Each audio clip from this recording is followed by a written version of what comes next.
O Elton jogava bem também, Sim, teu pai. sim. O Elton jogava bem também. Não, e esse ano, cara, esse ano assim... Se bem que disse que era meio estrelão, né? É? Não, sim. isso aí ele nunca me contou. Sim. Aqui o Testa, que sempre vem aqui do lado, aqui na Sapateria Silva conversar, disse que uma vez tiveram que buscar ele em casa pra ele ir pro jogo.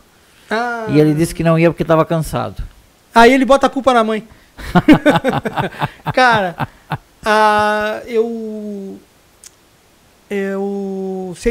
agora esse ano, cara, o Arsenal, tipo, puxando um pouquinho pro Arsenal, cara, esse ano o Arsenal, ele vai ser mais representativo ainda pra mim.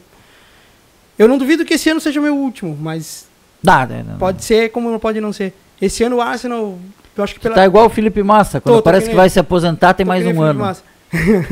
Esse ano o Arsenal, acho que pela primeira vez vai ter no time em quadra eu, meu irmão, meu padrinho e tio, que é o Sereninho, e meu pai.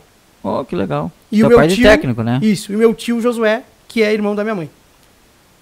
Show. A família tomou conta. Vai ser praticamente a família toda no time. Exato. Pode chegar o momento de estar os 4 em casa. Conselho, se fosse bom, se vendia, né? Uhum. Tem uma coisa que tu precisa fazer no teu time lá na bronze. Tu não, o Elton, que é o técnico. Vocês têm que tirar a síndrome de eu não sou da bronze. Sim. Tem que jogar bronze como bronze. Né? Porque vocês têm um time altamente técnico, né? Mas faltou aquela coisa da bronze ali. Faltou.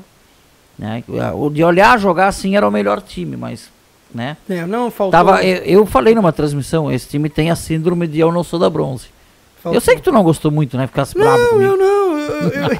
Eu vou fazer parte da imprensa, eu absorvo todos os elogios e críticas, tudo dentro do... Não levo nada pro coração.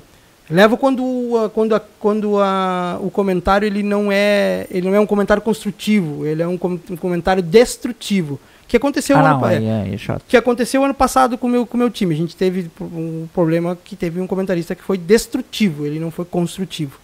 Que é o que o pessoal de vez em quando se perde quando começa nas transmissões. Eles não comentam, eles destroem. Quando tu comenta, tu tem que comentar mostrando a tua fala, não porque tu acha.